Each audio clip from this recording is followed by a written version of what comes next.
Step into the world of The Cosby Show, 1984-1992, the groundbreaking sitcom that brought warmth, humor, and unforgettable family moments into living rooms around the globe. While fans cherish the laughter and life lessons it offered, the show's history also carries a poignant side. Several of its beloved cast members have tragically passed away over the years. From actors whose charm lit up the screen to those who became household favorites, their legacies continue to resonate with audiences. Join us as we honor these stars, remembering the joy, talent, and lasting impact they left behind on one of television's most iconic families.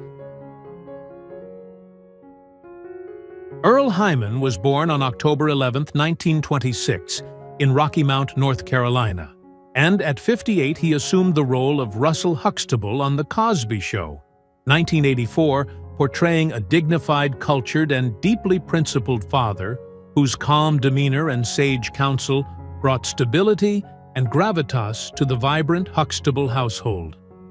Hyman's childhood was marked by the harsh realities of growing up Black in the segregated South, enduring racial prejudice, economic hardship, and limited opportunities that forced him to cultivate resilience and an inner strength from a young age.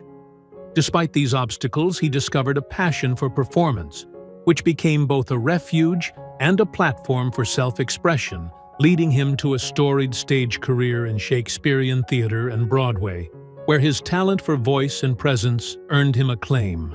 Off-screen, Hyman's life was quietly extraordinary. He maintained a lifelong 50-year partnership with Norwegian seaman Rolf Sørnes, whom he described as his soulmate, navigating a world that was often unaccepting of same-sex relationships, while keeping his personal life private and dignified. Professionally, Hyman transcended the confines of conventional television, lending his voice to Panthro in Thundercats, performing in numerous stage productions, and maintaining a consistent presence in film and television without succumbing to the pitfalls of Hollywood excess. He experienced the rare combination of recognition, respect, and discretion, living a life largely untainted by scandal, yet profoundly impactful through artistic excellence. His financial estate at the time of his death was estimated at $5 million, reflecting decades of sustained work, rather than ostentatious accumulation, while his legacy as a Black actor who navigated both stage and screen with integrity remains unparalleled. Hyman passed away on November 17, 2017, in Englewood, New Jersey, at the age of 91, leaving behind a life that blended personal devotion, theatrical mastery, and cultural significance, quietly reshaping perceptions of race, sexuality, and artistic excellence in mid to late 20th century America. Michelle Thomas was born on September 23, 1968, in Brookline, Massachusetts, and at 20, she began portraying Justine Phillips on The Cosby Show from 1988 to 1990, Theo Huxtable's affectionate, loyal, and stylish girlfriend, whose grounded, relatable presence brought both humor and heart to the series.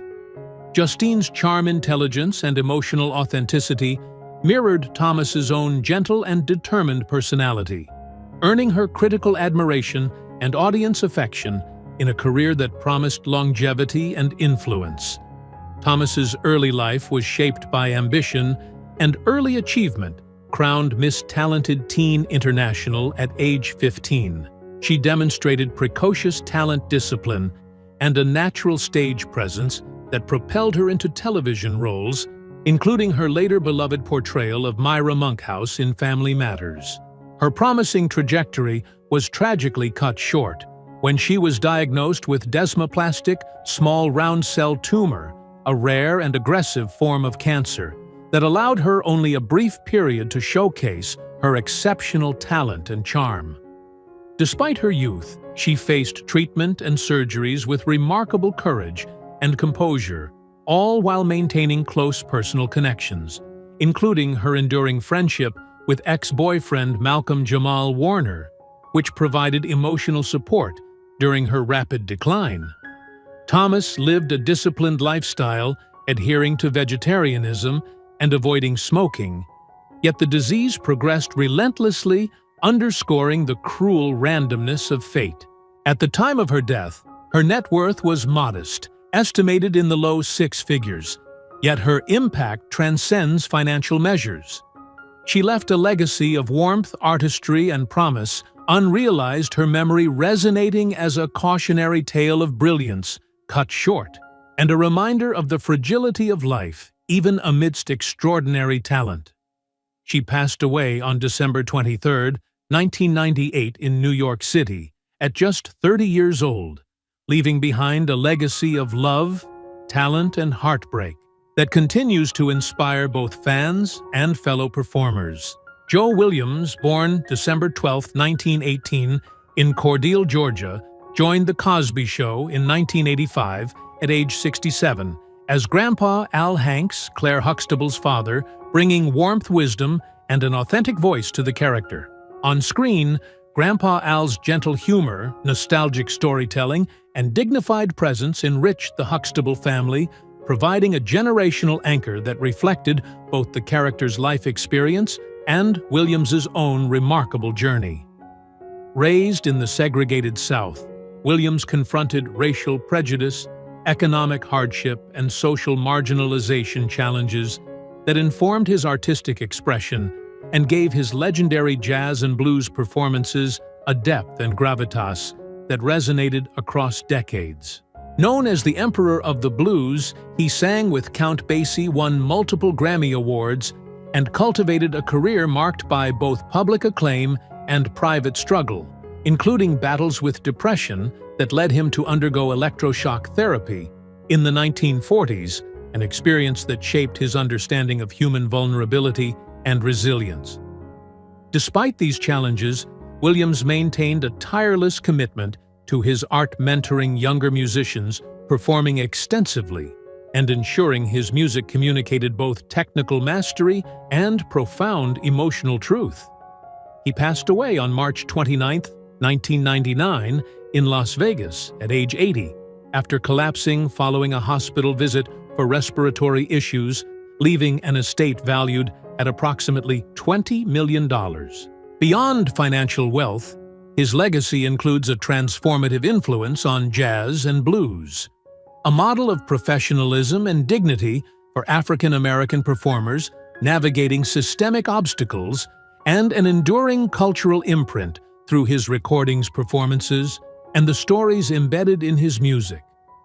Williams's life exemplified the intertwining of personal hardship, artistic brilliance, and generational mentorship, leaving behind a legacy that continues to shape music culture and the representation of Black artistry in America. Merlin Santana, born March 14, 1976 in Manhattan, New York, was just 15 when he joined The Cosby Show in 1991, portraying Stanley, the charming, flirtatious, and slightly cocky boyfriend of Rudy Huxtable. On screen, Stanley was playful, full of teenage bravado, and constantly testing boundaries, a character that brought energy and mischief to the Huxtable household. Off-screen, Merlin's life was marked by precocity, ambition, and the pressures of being a young actor navigating Hollywood's unforgiving landscape. Growing up in New York City as the son of a Dominican father and African-American mother, he faced the challenges of urban poverty, cultural duality, and exposure to street violence experiences that lent him both resilience and a natural charisma that translated effortlessly into acting. By his mid-teens, he had become a recognizable teen star, appearing in Moesha and The Steve Harvey Show, his rising fame amplified by his striking looks and natural talent, but also exposing him to the perils of early stardom, peer pressure, and the predatory elements of the entertainment industry. Tragically, on November 9, 2002, at the age of 26, Merlin's life was abruptly ended when he was shot and killed in Los Angeles in a senseless act of violence tied to a false accusation, a brutal event that shocked Hollywood and his fans alike. The violent circumstances of his death, coupled with the loss of his potential and burgeoning career, left a lingering sense of grief and unfulfilled promise. At the time of his passing, his net worth was estimated at $2 million, and he left behind a daughter whose life he never got to see fully shape.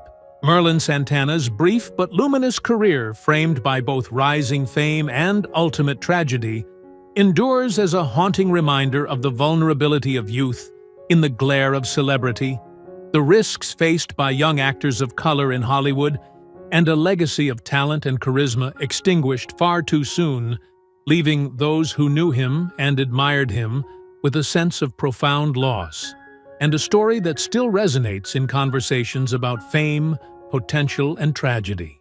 Clarice Taylor, born on September 20, 1917, in Buckingham County, Virginia, was 68 when she joined The Cosby Show in 1985 as Anna Huxtable, the loving, no-nonsense matriarch whose wisdom, humor, and unwavering moral compass anchored the fictional Huxtable family and offered audiences a vision of nurturing authority. Taylor's portrayal combined warmth, sharp wit, and profound emotional intelligence, rendering a character whose strength emanated from lived experience as much as from scripted dialogue. Her early life in rural Virginia was defined by economic scarcity and the oppressive realities of segregation, which cultivated in her both resilience and a deep awareness of social inequities. Taylor initially worked for the U.S. Post Office, a pragmatic choice during a time when opportunities for Black women in professional arts were virtually non-existent. But she refused to abandon her passion for performance, becoming a founding member of the Negro Ensemble Company, a pioneering collective that sought to elevate African American theater. Her artistic career included groundbreaking work on stage, including her Obie Award-winning one-woman portrayal of Moms Mabley, which showcased not only her acting prowess, but her ability to channel cultural history and social commentary into performance. Personal challenges, including navigating the limited roles available to older Black actresses and coping with the gradual decline of health in her later years, contrasted with the triumphs of her professional recognition. Yet she remained committed to mentoring younger artists and preserving the legacy of African American theater. Her net worth remains undisclosed, but her true inheritance lies in the doors she opened and the standards of excellence she established both on stage and on television. Taylor passed away on May 30, 2011 in Englewood, New Jersey, at the age of 93 due to congestive heart failure, leaving a legacy defined by pioneering courage, artistic integrity, and the trailblazing spirit that helped reshape the landscape of American theater and television for future generations.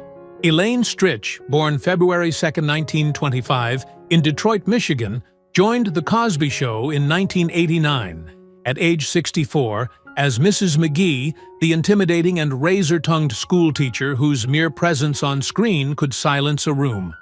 Her portrayal was a masterclass in authority and comedic timing, embodying a character simultaneously feared and admired by both students and viewers. Yet behind that brassy, larger-than-life persona lay a life marked by struggle, ambition, and relentless pursuit of artistic integrity. Stritch grew up as the only child of George Joseph Stritch, a salesman, and Louise Stritch, who pushed her toward refinement and discipline. Despite this, her childhood was punctuated by isolation and an unspoken pressure to excel, laying the groundwork for the intensity and vulnerability she carried throughout her career. Entering New York in her early 20s, she faced the stark realities of show business, repeated rejections, predatory figures, and an industry that demanded relentless resilience, especially from women. The battles she fought off-stage, decades-long alcoholism, a public reputation for temperamental behavior, and later serious health challenges, including diabetes and stomach cancer, were intertwined with her artistic evolution.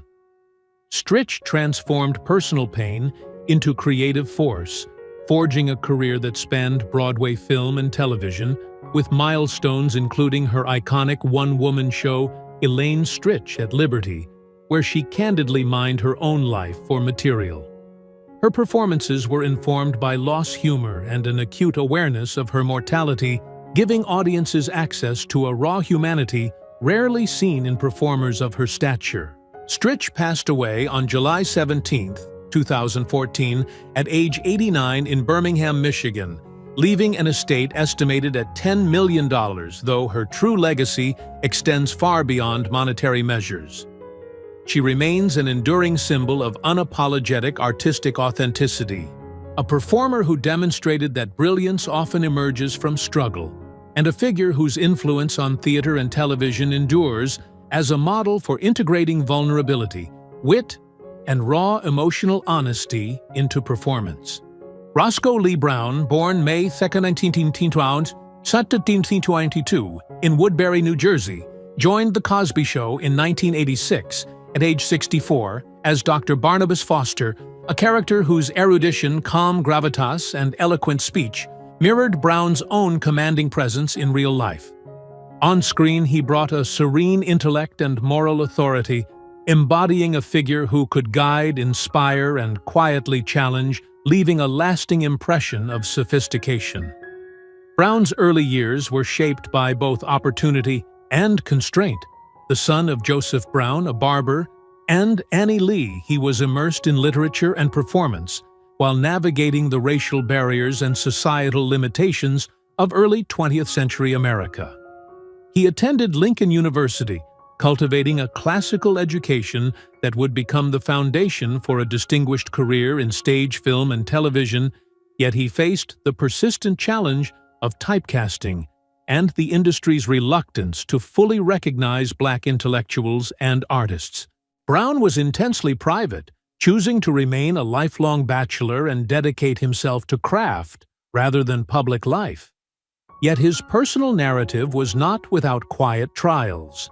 The emotional burden of industry bias, the isolation that comes with principled choices, and the frustration of seeing his talents underutilized.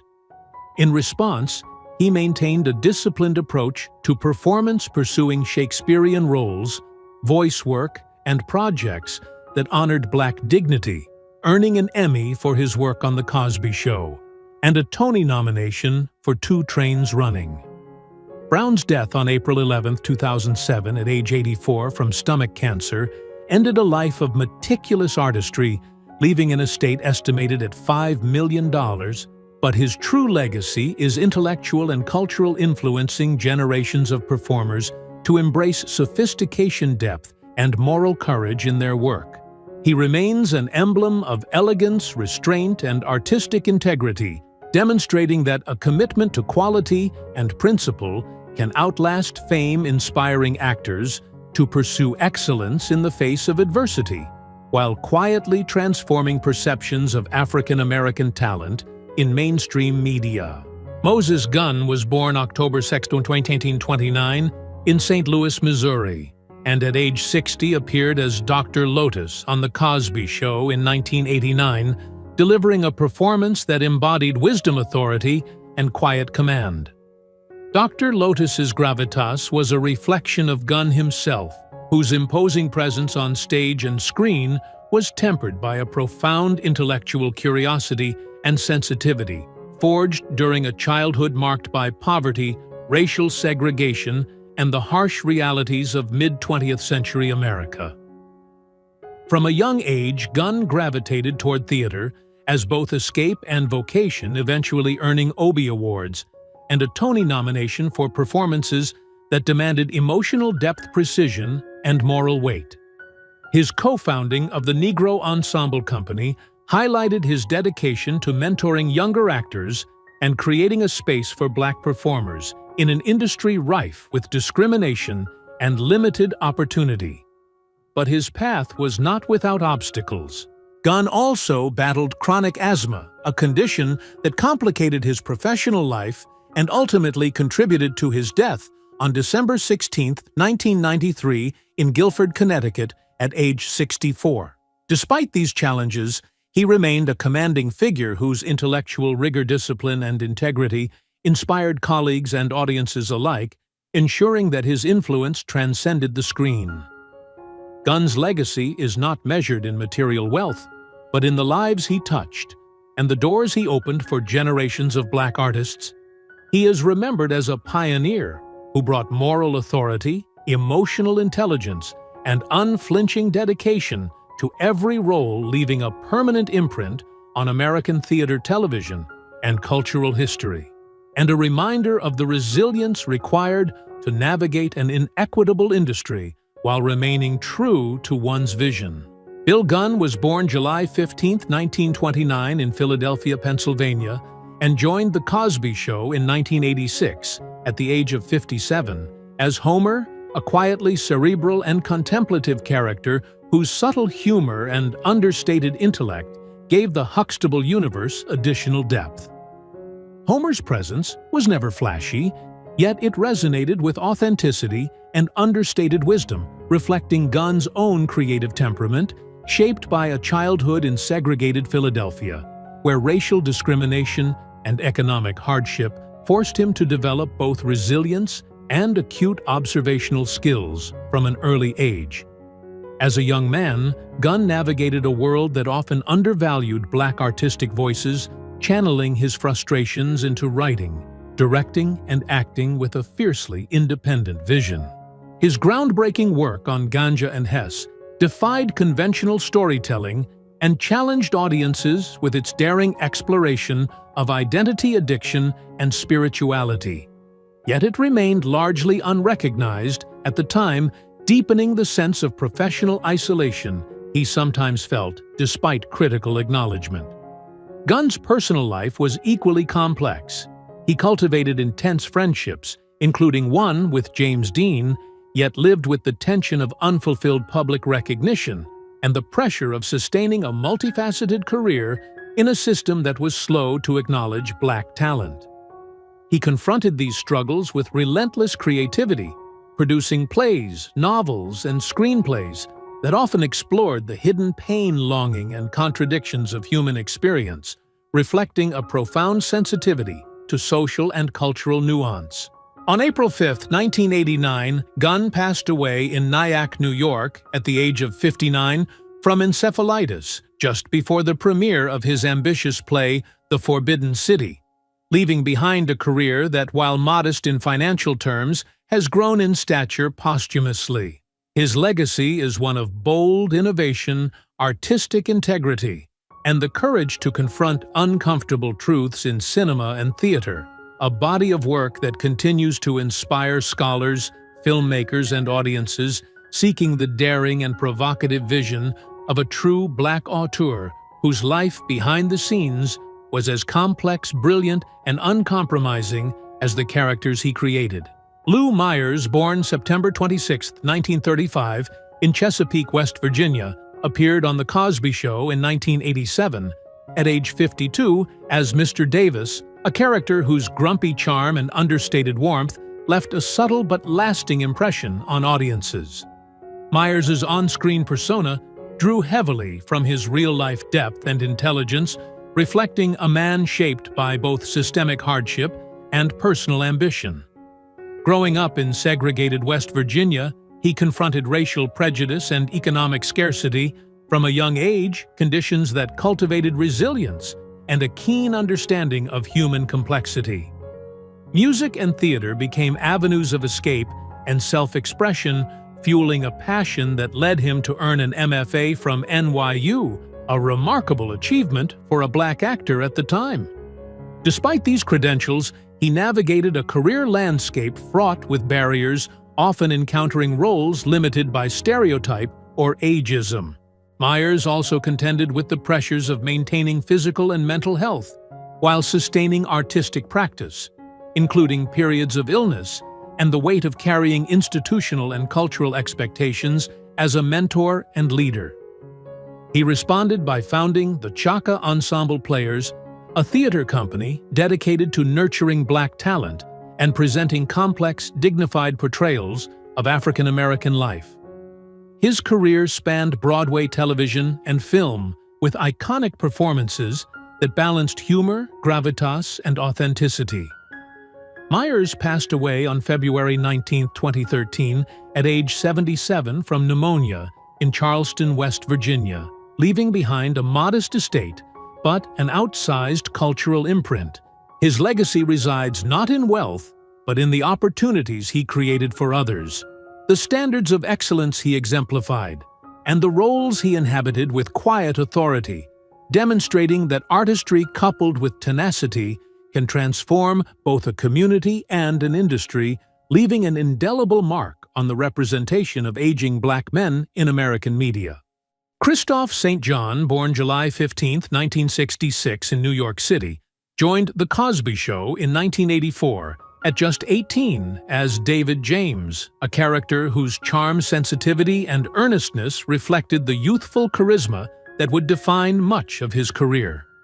On screen, David James was engaging and relatable, a mirror to St. John's own ability to balance vulnerability with confidence, which later propelled him to fame as Neil Winters on The Young and the Restless, earning 2 Daytime Emmy Awards. Born in the heart of New York City, St. John grew up amid the complexities of urban life, surrounded by the challenges of navigating a rapidly changing social environment, family pressures, and the precarious balance of opportunity and risk inherent to young African American actors in the 1970s and 1980s. His life was punctuated by profound personal tragedies, most notably the devastating suicide of his son Julian, which left an indelible mark on his mental and emotional health, challenging him to reconcile his grief with the demands of his public persona and ongoing professional obligations.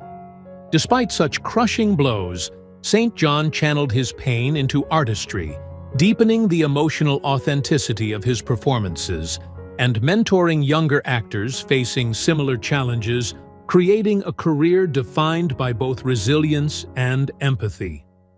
His death on February 3, 2019, in Los Angeles from hypertrophic cardiomyopathy at age 52 was mourned by fans and colleagues alike, a stark reminder of a life cut short yet filled with artistic achievement. At the time, his net worth was estimated at $4 million, reflecting decades of professional success. But the true measure of his legacy lies in the emotional resonance he brought to every role, the inspiration he provided to his peers and fans, and the indelible mark left on daytime television and African American representation on screen, ensuring that his influence endures far beyond his years. Ethel Ayler, born May 1, 1930 in Whistler, Alabama, brought a regal, commanding presence to the role of Carrie Hanks, Claire Huxtable's mother, beginning in 1984 when she was 54.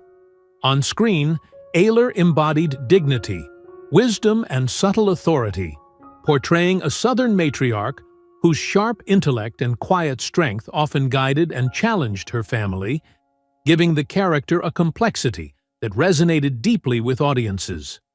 Ayler's upbringing in the segregated South during the Great Depression shaped her worldview and instilled a profound resilience, teaching her to navigate a world rife with racial inequity and limited opportunity. Her early exposure to systemic bias and poverty, combined with a love of culture and education nurtured by her family, informed both her artistic sensibilities and her determination to succeed in theater and television.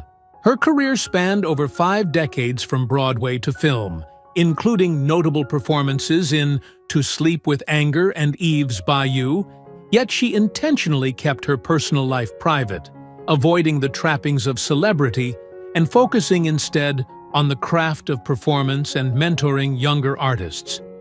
Throughout her life, she faced the subtle yet persistent barriers of Hollywood's racial and gender hierarchies, navigating these challenges with grace and professionalism, transforming personal experience into depth and nuance on stage and screen. Ayler passed away on November 18, 2018, in Loma Linda, California, at the age of 88, due to natural causes. While her net worth was never publicly detailed, her legacy far exceeds material valuation, encompassing a career that redefined opportunities for Black actresses, showcased the intellectual and emotional complexity of her characters, and left an indelible imprint on American theater and television. Her life was a testament to the power of perseverance, dignity, and artistic integrity, a quietly revolutionary presence whose influence continues to inspire both audiences and performers, demonstrating the lasting impact of talent combined with resilience and moral authority. Lynn Thigpen, born December 22, 1948 in Joliet, Illinois, joined The Cosby Show in 1991 at the age of 43 as the sharp, nurturing, and quietly formidable Mrs. Hudson, leaving an indelible impression despite her limited screen time. On camera, her character balanced authority with warmth, intelligence, with subtle humor, echoing the same commanding presence that had won her a Tony Award and acclaim in television shows like Where in the World is Carmen Sandiego and Bear in the Big Blue House. Thigpen's childhood was marked by a blend of Midwestern steadiness and an early awareness of societal expectations for African American women in the arts. Growing up in Joliet, she absorbed lessons in discipline, resilience, and the subtleties of navigating a world often unwilling to fully acknowledge talent in women of color. These formative experiences prepared her for the rigorous demands of stage and screen. But her life was not without personal heartbreak.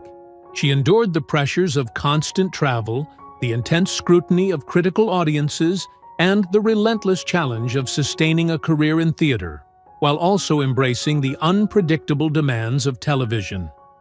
Despite such strains, Thigpen turned adversity into craft, mentoring younger actors, championing educational programming for children, and continually refining her performances, ensuring that each role carried both depth and precision. Her sudden death on March 12, 2003, in Marina del Rey, California, from a cerebral hemorrhage at age 54, stunned the acting community and left a palpable void in the world of stage and screen. While her estate was modest, estimated around $1.5 million, her true legacy lies far beyond material measures.